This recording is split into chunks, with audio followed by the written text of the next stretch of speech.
Hello, can everybody hear me okay? Perfect. Welcome everybody who's tuned into the webinar today, and yes, it's International Women's Day, so welcome. I am Tracy Sorgiovanni and I am MD at Creative Brand Experience Agency We Are Collider. I'm joined by our wonderful panelists today, some of which I think have managed to connect okay. Some of them I think are having some slight technical issues, but we've got a couple here, so hopefully the others will just join shortly. We have, hopefully who's joining us soon, Mel Noakes, who, as well as being head of sponsorship and events at Santander, is co-founder of Elevate, a mentoring program and community created for the event industry. We also have Zoe Tuffs, who is here, I can see her there, founder of Times 10. She offers coaching and mentoring for event professionals. Also welcome to Stacey Mayhew. She is experiential marketing manager for Pinterest. Plus, I've got two of my very own colleagues here from We Are Collider, creative director Tash Blevins and finance director Robyn Dennington. And we are proud to make up 60% of the senior leaders at the agency here. So why are we here today? Well, statistics suggest that up to 80% of the events industry is made up of a female identifying workforce, but they tend to sit in sort of middle management, administrative or design positions. Men are still largely in charge, and the statistics suggest that 72% of the industry's leadership positions are being held by men. So in today's session, we're going to explore why this is. We're going to hear some personal stories and look at ways in which the sector can support and encourage female talent. So I think if you want to put any questions to the panel, you should be able to see a Q&A button. So just use that, pop the question in, and we'll have a look at those throughout the session. There'll be a couple of polls that go up. If you'd like to answer those, I'll be looking at the results through the session as well. So obviously this year is International Women's Day. Theme is Embrace Equity. And I'd just like to open up to the panel what you think the events sector does to align with this, and whether you actually do think it does. Zoe, have you got any thoughts on that? Yeah, thank you for that intro, Tracy. It's really wonderful to be here to join this really important conversation on International Women's Day. I just going to kind of lean in because, you know, today's all about embracing equity, but I might have my own biases when it comes to this topic and this, you know, the embrace equity, and do we think that the event sector is set up for it? My opinion is that I think we've got a bit of a challenge on our hands, because I think as a sector, we think that we're embracing equity, but my experience is that we have a really long way to go to really, truly embrace it. And obviously as a coach, as a mentor, I work with women across the sector. I work with private clients and with agency leaders and bosses too.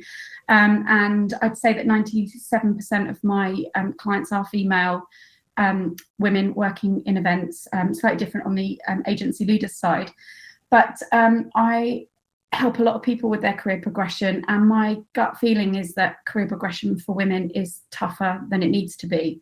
So as I say, I think we think that we're doing a great job at embracing equity as a sector, but I strongly feel that we have quite a long way to go to really get it right. Yeah, I probably agree with you there. Stacey, thank you for finally being able to get into us. Great, welcome to you. Do you think that we're set up as an industry to embrace equity? I think the very fact that we're asking that question kind of says no, or, you know, that we're not quite there yet. Have we made progress though? Yes, absolutely. And I think that we just need to continue working on it. And I think it's going to remain something that we need to keep on working at for a time, right? It's not something that's going to happen overnight. It's not a quick change. We all know that, but I think, you know, we've been fighting for some of this change for quite some time. I'm pretty sure quite a lot of people out there will probably say, you know, I don't know how to do that, or, you know, it's going to cost me money. There's lack of budget, there's lack of resource. I don't know if I have access to the right tools and the right training. But I think really what it takes is, is a strong advocacy and allyship from you know, people around us. And I think we really need leaders today who are in power to stand up and lean in with us to, you know, and stop paying lip service to some of those kind of policies that have been written without any actual action. You know, attending events like this and discussions like this today is, you know, will help, and being willing to understand what the challenges are that we face, and to maybe hear some hard truths perhaps along the way, but also, you know, ready to take action and help make those changes that are needed. I think, you know, it's great that we're all here discussing it, but if the only people that are joining these discussions are the people who are impacted, then we're going to find it hard to make that change happen. And I think one of the things that we've been very guilty of, what society has been guilty of for a long time, is burdening those people who are impacted or that don't have the power to change the system. And, you know, we're putting a lot of pressure on those impacted people and underrepresented communities to find the solutions. And that isn't, I don't think, the way forward. Yeah, I mean, I agree. You know, we work in a very, very fast-paced industry. You know, it's an industry that's always on. I think it's often a real challenge to find time to make these issues a priority. But, you know, in your experience, do you think there's a lack of commitment from leaders and C-suite teams towards gender equity in our industry? I think, Zoe, have you seen a lack of commitment at all? It's a difficult one. Commitment is a you know, it's a complex thing. I wouldn't necessarily say a willingness to embrace it, but as Stacey made the point, you know, a big excuse is that we don't have time. And I see a lot of leaders in our sector doing a lot of the doing and not necessarily leading. And leadership takes time, it takes focus, it takes real energy, skill and expertise. So I think that if you, again, really looked under a lot of the shiny websites and the DE&I strategies that we're kind of promoting, if you really lifted the lid on that and looked at the leadership that kind of fell underneath it, then you would see things like lazy recruitment practices, lack of career progression and development for women specifically, lack of truly flexible working practices, lots of conscious and unconscious bias going on, and then there is the blatant sexism. So, as I say, I think there's a willingness to do it, but in as Stacey said, you know, having the resources, the time, energy, and focus to actually make it happen with the actions that kind of will really move the needle is a different kettle of fish. Yeah, you mentioned lazy recruitment practices there. What do you mean by that? Can you give us some examples of that sort of thing?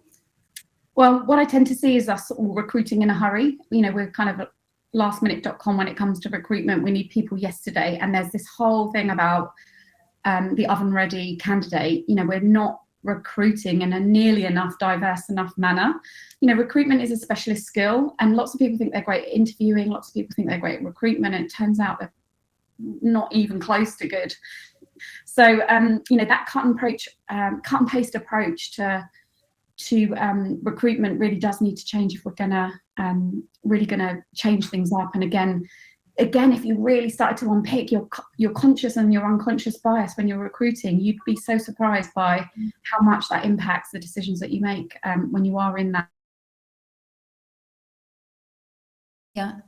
So you mentioned quite a few sort of barriers there to female development. What do you think is the most significant barrier, and how do you think this is being addressed within the sector? I mean, if it is being addressed at all? And I think Mel is having problems, technical problems here, so she's not joining us, but obviously she's co-founder of Elevate, and I believe that Elevate did quite a lot of data in that area. And I think two of the key things that came out of that data is, interestingly, lack of confidence amongst women has been a massive barrier, and lack of role models as well has been a barrier to many. Tash, from a creative, have you had many female role models in your kind of creative career path? I think it's a testament to say that I've actually never had a female CD at all. So I've never had those kind of creative role models within the companies I've worked for. I've definitely had female leaders who've been inspiring and have definitely been role models. And I think that has affected my decision to go and work for those companies. But from a creative perspective, no, it still feels like it's very male dominated in the leadership. But I do think it's changing, just not fast enough. And I think Zoe made a couple of other points earlier on about sort of conscious and unconscious bias, and also blatant sexism. You know, I think there is a potential for workplace culture to be a bit of a barrier to female equity. I mean, I've been in the industry for over 20 years, and I do think that he has got a lot better. But I remember quite early on in my career when a lot of business was done over the golf course, and invitations were only forwarded to men. and never to women. And I think in one agency as well, the men always used to go off to their gentlemen's only club to socialise after work, and we now got an invitation. And I used to have to take middle-aged male clients out for entertainment, who all insisted on going to Hooters and strip clubs for client entertainment. And I know, Tash, you've mentioned going slightly upper class than that and going to Spearmint Rhino and places like that. But looking back, I can't believe that I actually normalised that, and I never challenged it. I have to say that I haven't seen that kind of behaviour for a while. I do think it was partly generational, but I do think unconscious bias is definitely still a thing. So Zoe, you used to work in the automotive industry, didn't you? How did you find that? You're on mute. Whoops, schoolgirl error. So I worked in the automotive sector for 12 years from the age of 22, and we're whizzing all the way back to 1997. And I'm just so happy that things look so different to the way that they do look now. I worked in a very hierarchical corporate culture where those gender stereotypical roles really kind of played out. And there were kind of very few females in those senior leadership roles, and there was that culture of kind of men lead and women do, and sexist behaviours were really commonplace. When I look back now, I cringe, and just what you said there, Tracy, kind of really does resonate. I could definitely tell you a few stories that will still make my toes curl, and would certainly make all of your toes curl too. But things have dramatically changed. But I still feel like as a sector, we need to start recognising sexism, be that the microaggressions or the blatant sexism that does go on. And, myself, I experience different kind of microaggressions all the time. And sometimes I'm really good at calling them out. Other times I completely chicken out the situation for whatever reason. And then I cry into a glass of wine and later in that evening and think, why didn't I say something? So, it's a complex challenge, but we do need to educate and really learn how to call this out and really rely on our allies to be able to navigate this. The experience that is kind of been played out across LinkedIn and the media this week in terms of what happened last week at a recent awards ceremony is an example of blatant sexism, and this kind of behaviour just absolutely needs to stop if we're going to kind of really make the change we need to see. Absolutely. Robyn, you've worked in a number of different sectors in your career. What's been your experience? Hi, yes, we're quite in contradiction, I suppose, to that. I've never really experienced a boys' club type scenario in any of the organisations I've worked for. I've worked in the TV and broadcast industry for a number of years. I've done a stint in charity, and then I've come agency side. And I've never really felt excluded to any degree. What I would say is that probably in my earlier years, the path to leadership was less defined, so probably more difficult to navigate through.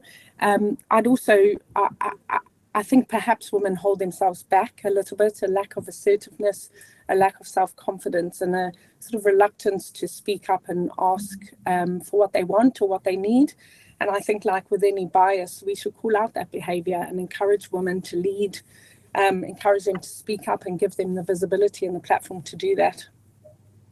Absolutely. It's interesting that you referenced a lack of confidence there, and I think that's something that came out in the Elevate research as well. I mean, I've certainly had my fair share of imposter syndrome, and I think a Harvard Business report suggested actually imposter syndrome, although obviously men do suffer from it, it is predominantly a female ailment. And you look at statistics that suggest things like, when men apply for a job, they will apply even if they only meet 60% of the qualifications, whereas women feel we need to have 100% of them before we would even consider applying. So I do think we put a hell of a lot of pressure on ourselves. And I think, potentially not having those role models there to show us that path doesn't help. So when you, I'm going to put this open to the panel, when you began your career, was leadership an aspiration? And do you think that women naturally envision leadership roles within events? or are there kind of unconscious biases that prevents us from taking those steps to enter? Yeah, absolutely. I always wanted to be a leader. My mum was a working mum. She kind of paved the way for me, and I wanted to follow in her footsteps. Having said that, I definitely wasted too much time chasing a director job title and a 100 grand salary. Like, for me, when I was younger, that was my focus, and I completely burnt myself out working towards that. I wasn't in control of my career progression. I wasn't really sure what my values were, and I definitely wasn't connected to my inherent talents and strengths. And only, back in 2019 when I retrained as a coach, I really started to connect with that. So for me, like so many women in this sector, we get stuck in that marzipan layer and that middle layer of the cake. And that was a term that I've learned from Lorraine Hegacy, who I was lucky enough to see speak this week. But I see a lot of women stuck in that marzipan layer, and for me, I focused on the wrong things, and that kept me stuck there, and I kind of regret that as I've moved my way through. Luckily, I've seen the light and changed that, but that was my experience. Great. How about you, Stacey? Did you always aspire to be in a leadership position? Yeah, absolutely. Similar to Zoe, really. I think similar story. I've always aspired to hold a leadership position. I think it's just natural. It's within my nature. It's just something I wanted to do. And, I came into the industry, young and brand new, and really wanted to make an impression and show that was the path for me. But I think it's common for all women to aspire to that leadership role. But often I think, as we've kind of already covered, that door seems to kind of close partway up the chain, and we're sort of left floundering in those kind of mid-level roles with no real clear progression. And I think, as we've already sort of touched on, the workforce might be largely female, but the senior leadership is heavily male, and heavily white male at that, which means there is a lack of role models. There's a distinct lack of knowledge and understanding about different challenges that different people face from different backgrounds. And I think it's really vitally important for people to see those role models in their lives, and to be able to see themselves in those different roles as that they aspire to them. And I think, as women, we put a lot of pressure on ourselves, right? And, we think, as you said, we're applying for jobs, we think we need to know everything. And, we will shy away from doing that if we don't think we've got all the right skills and the right attributes to fulfill that role. And I think a lot of that comes from, lack of self-confidence and imposter syndrome. Imposter syndrome is real. And I've definitely suffered with it in my career. I still do suffer with it, being vulnerable. It's a daily battle sometimes. It is a challenge, and it's learning to accept it and overcome it, and learn how to kind of deal with those challenges in a different way, and learning to find your voice and speak with confidence and be more assertive without feeling that you're being aggressive in those kind of situations. And so, I think unconscious bias definitely also really exists. I think I think that's obvious from the lack of diversity in the industry. But what I do want to say, actually, just thinking back on a point that Zoe was talking about, chasing after that, that director level title and that huge pay packet. I think something I'd love to kind of say here is that success doesn't need to be leadership. It doesn't need to be that director title. It doesn't need to be that shiny thing. I think I also similarly spent a lot of time chasing after things that were other people's kind of measures of success and not mine. And it took a long time to know what success looked like for me. And I think I have a much better grasp on that now. And so I think, success is yours to own and yours to define. And I think, you need to understand that, know that, and then go after that, rather than, thinking that you have to conform to everyone else's expectation. Absolutely. I think it's an interesting point you make about that fine balance between being assertive and being aggressive. And as women, I think you're just really conscious of treading that fine line and kind of being assertive without the aggression. Robyn, you've come from sort of a different path, being sort of finance background. Did you always have leadership in your sights? Yeah, I've always wanted to advance my career and move into leadership.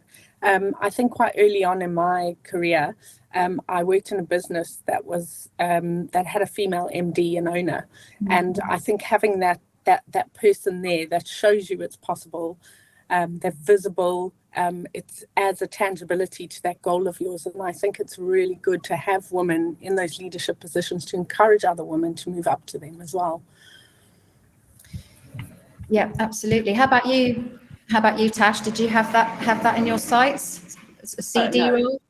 The only thing I had in my sights was coming to London and having a really amazing time, because I'd lived in a place outside of London called Bedford or Deadford. So for me, London was absolutely just about having the best time of my life.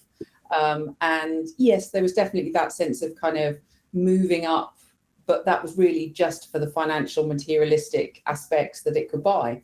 But I think I was really fortunate. My first job out of art college was with two white male, old CDs, who told me very early on that I actually had the talent and the ability. And if I coupled that with hard work, I could actually get to the level of CD.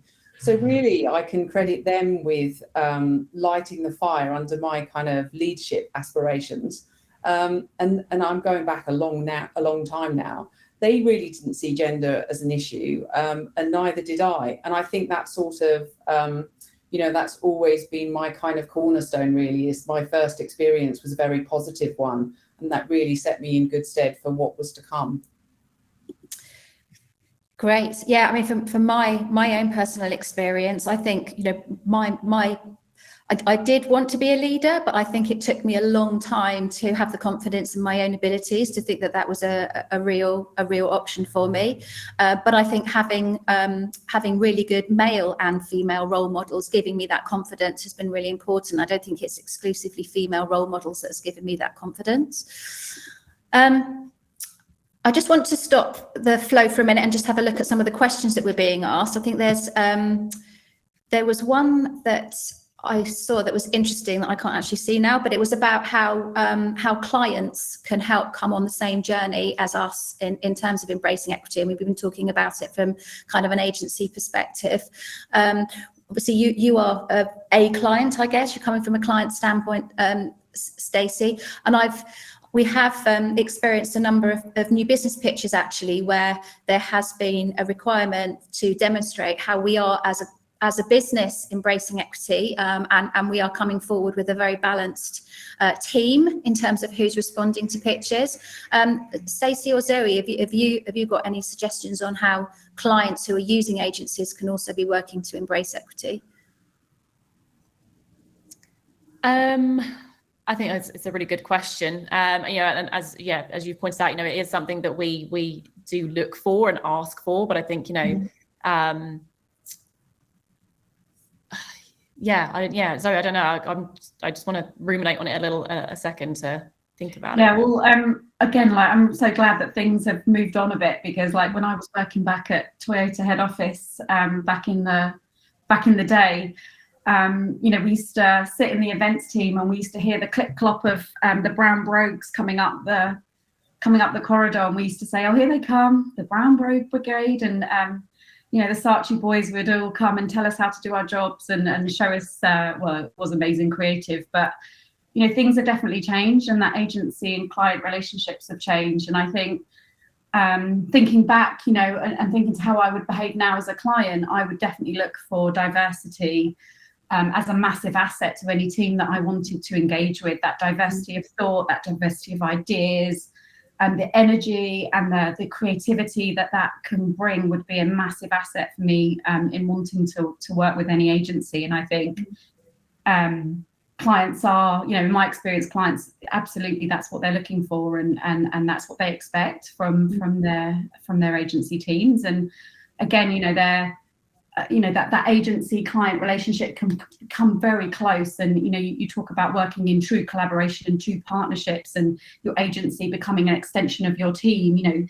As a client, you can most definitely champion equity within that relationship, and it can be in the more formal way through your procurement process, but it can be in the personal relationships and the championing and the support that you give to the people that you work really, really closely with to deliver some really kind of excellent work. Yeah, absolutely. So I'm really conscious that we've probably got a number of people listening here who are potentially on the earlier stages of their journey, maybe on the sort of lower rungs of the career ladder and aspiring for leadership. So how did you navigate those sort of power structures earlier in your career versus later in the career when you had a more sort of formal leadership role? Stacey, how did you find things early on in your career? I think how did I navigate them early on? Transparently, probably not particularly well. I think, as I've kind of already mentioned, there was a little bit of a lack of role models and support. And really for me, personally, a lack of knowing what success was for me and what I wanted out of my career. And I was too busy chasing other versions of success and not really finding joy within any of that. But, I didn't know what my value or my worth was at the time. And I think that was exacerbated by, a real lack of self-belief and a lack of confidence, imposter syndrome again, showing up really early on there, but not really knowing that that's what it was. And I think that, that kind of perpetuated a feeling of I wasn't capable. And so, I'd make myself smaller and I would say sorry all the time to those people in leadership and in power. And I wouldn't share my ideas for fear of judgment and, of not being senior enough or not being good enough. And I didn't really have any respect, I guess, for myself, and I didn't really set myself any boundaries. And so what it ended up doing early on in my career is honestly working way too hard. I'm a real people pleaser, and I think that will always be my toxic trait. But I try to manage that better nowadays. But I think back then I thought that working 20+ hour days would gain me that badge of honor, and that it would get me that promotion, and it would get me that director title or whatever it was that I was chasing. But in reality, it didn't. It just got me burnout, which isn't healthy and isn't women. When something doesn't work out or something, is a failure, or, we realize that actually this job isn't working out for us, we take that as a failure, as a reflection on us, rather than, just the fact that, might be to circumstance, or it just might be need or isn't the right thing for us. And I definitely had no idea about mentoring or coaching back then either. I wish I'd known or had those words in my vocabulary. I just didn't really know that it existed, and that's why I'm so passionate about being involved in that side of things now, because I really want to be able to help those people that I can see are in the same position that I was a few years ago. But if I fast forward to kind of now, I think I've managed to build a level of respect and set really solid boundaries for myself. So I now gain respect from other people by having those boundaries in place and having that respect for myself. And it's all about teaching others to respect you. I know my value and my worth, and I know that I'm in this role because I deserve to be here, and I've worked really hard for it. And I do have the skills and the expertise to be in this place. And it's not just luck. So, it's not bullshit, or it's not, aggressive to kind of say that I have those things. I know that I do. And it's just learning to build up that confidence, showing up with it every day, which, again, believe me, isn't always easy. And I do sometimes struggle with that now. I still have to work on that. But I think as a leader, it's okay to also not have all of the answers all of the time. And actually, it's quite an admirable trait. We're humans at the end of the day, not machines. So I think, that's largely how I've kind of progressed into where I am now. And I think also learning to give and take, with cross-functional partners or allies or clients, agency relationships, whoever that might be, knowing that we can both be successful at the same time, and that actually that partnership is really key for us both getting there, because you can't do that alone. So I think that's kind of been my journey. Yeah. That's some excellent points in there. I think that's really inspiring as well. Tash, what was your early career experience? I mean, for me, I don't think navigation was really, I don't believe I navigated. I think I just fell through things more by accident. But I think that's primarily due to the nature of the creative industry, slightly more than the account side of things. There's less kind of tiers, less obvious structural things in place. And sometimes you can kind of jump 2 or 3 positions up by how good you are at creative, how good your ideas and everything. So I didn't necessarily feel that I was operating within such a formalized structure. Obviously, I was fantastically fortunate that I had those two brilliant CDs who were my first mentors. And, you know, I can't thank them enough for the work they did. And so for me, I think it's more just about now making sure that that mentoring is something that I, you know, as Kevin Stacey said, you've got to send the lift back down again. Is that something I, you know, intentionally do later? But I think, you know, as I've gotten through my career, I've definitely chosen play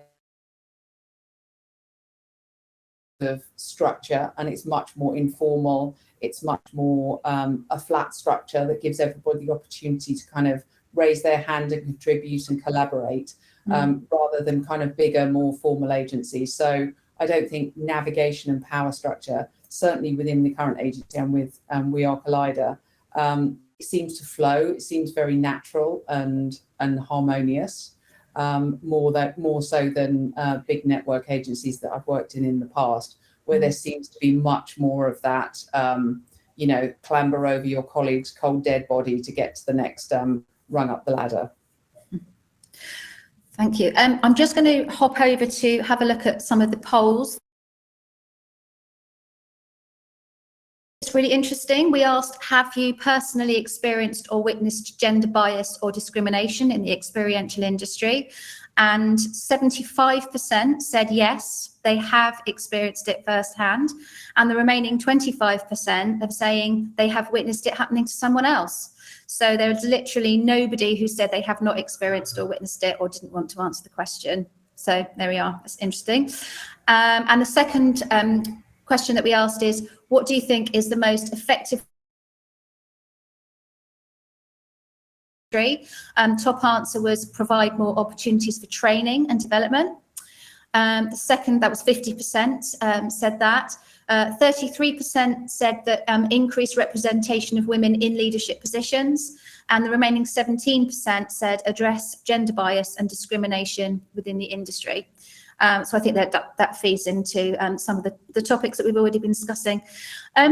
You mentioned before, I think that was you, Stacey, about sort of work hard, play hard, getting burnt out in your quest for leadership. I think, are there any other sort of dangerous behaviour traits within the sector that you think has derailed female leaders' careers? Can I direct that to you, Zoe?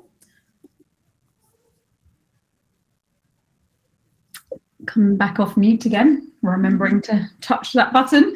For me, I see a lot of retrospective promotions, women doing all the work and then being promoted after. I think that's a really dangerous trait and something we need to address.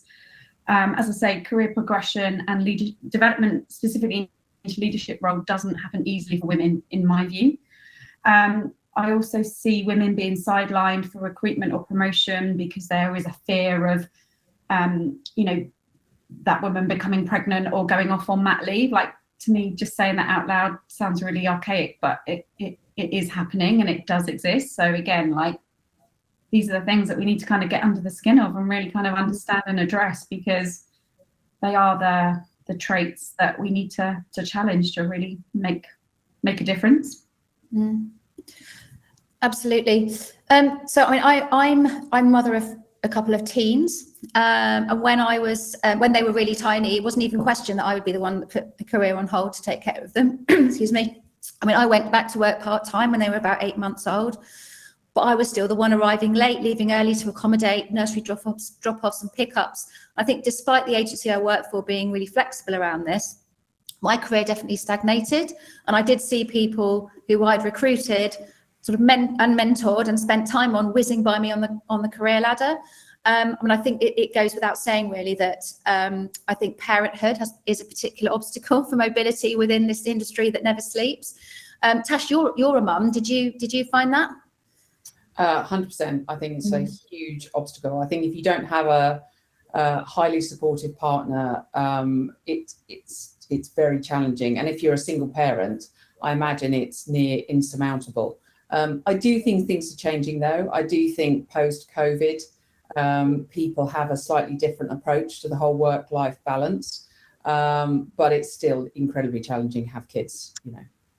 It is indeed. And obviously, as we move on through that motherhood phase and come out the other end, we have that lovely prospect of menopause staring us in the face at the other end.